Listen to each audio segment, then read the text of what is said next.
নয়, বিদ্রোহী সাংসদের সংখ্যা এখন 22 জন। স্পিকারের দরবারে যাওয়ার আগেই এই গুরুত্বপূর্ণ ইঙ্গিত দিল সাংসদ কাকলি ঘোষ দস্তিদার।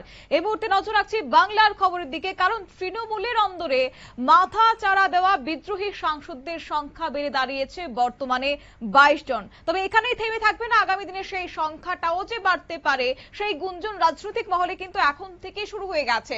কারণ রবিবার সকালে দিল্লির বিমান ধরার আগেই দমদম বিমানবন্দরে দাঁড়িয়ে এই বিস্ফোরক দাবি রাখলেন কাকলি ঘোষের দস্তিদার। এবং অন্যদিকে সোমবার লোকসভার স্পিকার ওম বিড়লার সঙ্গে দেখা করে সংসদে আলাদা ব্লক তৈরির আনুষ্ঠানিকভাবেও দাবি জানিয়েছেন এই বিক্ষুব্ধ গোষ্ঠী।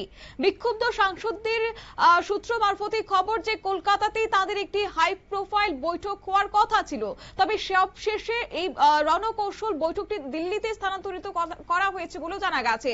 তবে আজকে দমদম বিমানবন্দরে দাঁড়িয়ে সাংসদ কাকলি ঘোষ দস্তিদার কি বললেন শুনুন।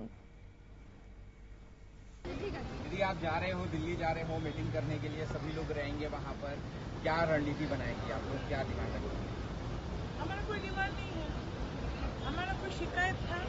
आप जानते हैं कि यहाँ का जो माहौल था उसके खिलाफ जो शिकायत लेके हम लोग जा रहे हैं। हमारा डिमांड क्या होगा? डिमांड देश का अच्छा करना, देश के लिए काम करना नहीं है। দিদি, সুদীপ বন্দ্যোপাধ্যায় আপনাদের সঙ্গে যুক্ত হচ্ছেন, এইরকম আর কজন বাকি রয়েছে? তাহলে কি তৃণমূলের একেবারে খাতা শূন্য হয়ে যাবে? দেখুন, আমাদের কথাবার্তা যাদের সঙ্গে হয়েছিল, যারা যারা এই পশ্চিমবাংলার বর্তমান পরিস্থিতি গত 4-5 বছর বিশেষ করে যে জায়গায় গিয়েছিল তার বিরুদ্ধে যারা মত দিচ্ছিলেন তাদের সঙ্গে কথাবার্তা হয়েছিল। এবং তার মধ্যে আরো আছে, ধরে নিন আরো 2-1 আসবেন। আমি যেটা 20 বলেছিলাম সেটা আসলে 22। সুতরাং আমাদের অপেক্ষা করতে হবে। সুদীপ বন্দ্যোপাধ্যায় কি আপনাদের নেতা হচ্ছেন এবং আপনি কি মুখ্য সচেতক হচ্ছেন? সবাই মিলে বসে যেটা সিদ্ধান্ত হবে, কেননা এখানে এখন কিন্তু আমরা সবাই রাজা, আমাদেরই রাজার কাছে সবার একটা মতের প্রাধান্য দেওয়া হবে। ইংলিশে যেটা বলে যে it will be not by dictated, it will be by discussion and discuss.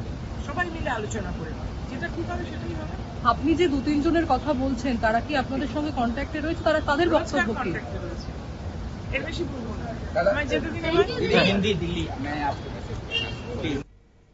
আপনারা শুনলেন বিক্ষোভকারী শিবিরের অন্যতম মুখ তথা সাংসদ কাকলি ঘোষ দস্তিদারের বক্তব্য। তিনি কিন্তু বিমানবন্দরে দাঁড়িয়ে সাংবাদিকদের মুখোমুখি হয়ে স্পষ্টভাবে জানিয়েছেন যে তাদের শিবিরের শক্তি দিনকে দিন বাড়তে চলেছে। জানবো বিস্তারিত, আমাদের সঙ্গে যুক্ত হয়ে গেছে প্রতিনিধি শান্তনু পান। শান্তনু, আজকে দিল্লি যাওয়ার আগে বিমানবন্দরে দাঁড়িয়ে সাংসদ কাকলি ঘোষ দস্তিদারের এই ইঙ্গিত, তাৎপর্যপূর্ণ ইঙ্গিত, কি মনে হচ্ছে আগামী দিনে কি বিক্ষুব্ধ গোষ্ঠীর সদস্য সংখ্যাটা বাড়তে পারে?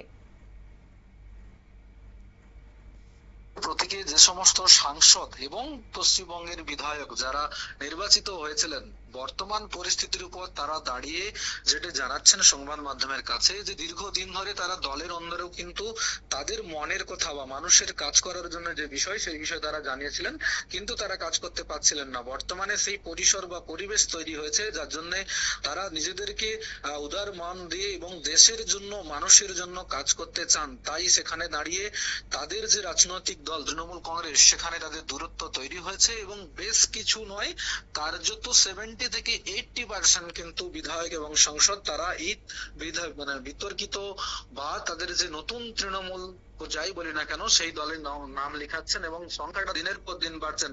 আমরা দেখলাম সায়নী ঘোষ একেবারে অভিষেক বন্দ্যোপাধ্যায়ের একদম সব থেকে কাছের সাংসদ যদি হয়ে থাকেন তিনি কিন্তু ছিলেন, এবং দলের একনিষ্ঠ কর্মী হিসেবে কিন্তু তার যে বক্তব্য অন্তত সেইখান থেকে প্রমাণ পাওয়া গিয়েছিল। আজকে তাকেও দল থেকে কিন্তু শোকজ করা হয়েছে, সাসপেন্ড করা হয়েছে তৃণমূল কংগ্রেসের যুব সভাপতি থেকে, এবং তিনিও এই যে বিক্ষুব্ধ যারা সাংসদ বিধায়ক রয়েছেন তাদের তালিকায় গেছেন। স্বভাবতই কাকলি ঘোষ দস্তিদার, তিনি লোকসভায় নেতৃত্ব দিচ্ছেন, লোকসভার যারা সাংসদ রয়েছেন তাদেরকে সঙ্গে নিয়ে তিনি কাজ করতে চান, আগামী দিনে মানুষের কাজ করতে চান। সেজন্য কিন্তু তিনি জানাচ্ছেন যে আরো অনেক যারা সাংসদ রয়েছেন তারাও আমাদের সাথে আসছে। অতএব তৃণমূল কংগ্রেস অরিজিনাল যদি তারা হয়ে থাকেন তাই তারা মানুষের কাজ করবেন, কিন্তু যারা মুখে বলে গেছে তৃণমূল কংগ্রেস বা যাদের নামে ছিল তারা আদতেও কিন্তু মানুষের কাজ করতে দিচ্ছিল না, এমনটাই কিন্তু তিনি অভিযোগ করেছেন। শতাব্দী, তবে আমাদের কাছে যে খবর রয়েছে যে মমতার বিশ্বস্ত সৈনিক সুদীপ বন্দ্যোপাধ্যায় তিনি বিক্ষুব্ধ গোষ্ঠীর নেতা হওয়ার সম্ভাবনা রয়েছে, অন্যদিকে কাকলি ঘোষ দস্তিদার মুখ্য সচেতক হওয়ার সম্ভাবনা রয়েছে। তবে এখন প্রশ্ন হচ্ছে যে মমতার সঙ্গেই বা কারা থাকতে পারেন? একেবারে গুটি কয়েক হাতে গোনা কীর্তি আজাদ থেকে শুরু করে কল্যাণ ব্যানার্জি, এই গুটি কয়েক সাংসদ মমতা বন্দ্যোপাধ্যায়ের সঙ্গে রয়েছে।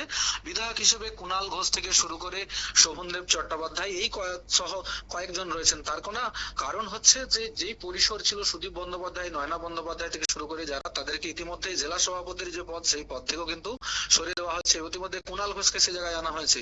অর্থাৎ দলের পক্ষ থেকেও যে বার্তা দেওয়া হচ্ছে যে যারা মনে করছেন বিক্ষুব্ধ তারা কিন্তু আসতে পারেন, এমনটাই বার্তা দেওয়া হচ্ছে। এবং যারা বিক্ষুব্ধ তারা সবাই মিলে একসাথেই কাজ করবেন আগামী দিনে, এমনটাই জানানো হয়েছে। অন্যদিকে দিল্লিতে একটি হাই প্রোফাইল বৈঠক হওয়ার কথা রয়েছে, সেই বৈঠকেই বা কারা উপস্থিত থাকতে পারেন বলে জানতে পারছো? বিক্ষুব্ধ গোষ্ঠীতে যে সমস্ত সাংসদরা রয়েছেন প্রত্যেকে উপস্থিত থাকবেন, এখন পর্যন্ত এমনটাই জানা গেছে। পরবর্তীকালে আগামী দিনে কি স্টেপ হয় তা তারা দিল্লিতে গিয়ে জানাবেন বা সংবাদ মাধ্যমের মুখোমুখি হবেন, এমনটা কিন্তু আমরা জানতে পারছি।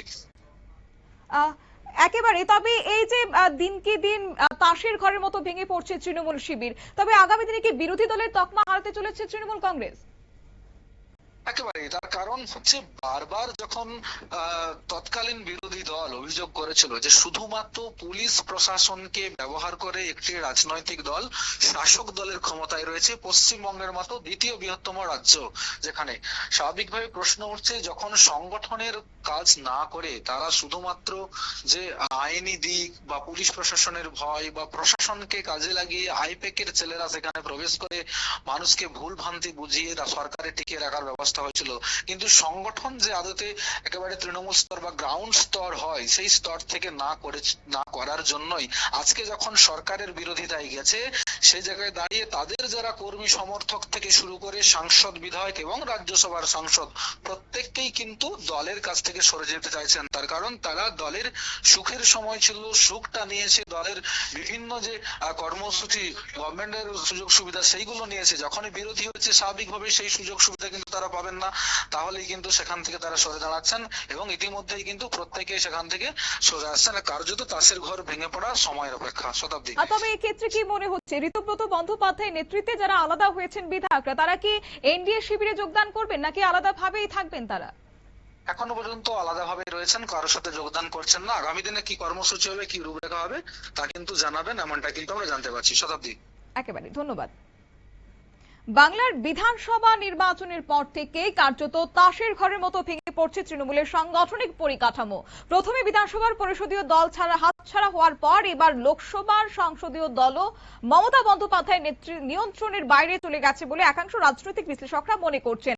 তবে আগামী সোমবার স্পিকারের সঙ্গে এই 22 জন সাংসদের বৈঠকের পরে জাতীয় রাজনীতিতে জোড়া ফুলের ভবিষ্যৎ আগামী দিকে কোন দিকে মোড় নেয় সেটাই হচ্ছে এখন দেখার। নিয়ে নিচ্ছি ছোট্ট একটি বিজ্ঞাপন বিরতি, সঙ্গে থাকুন।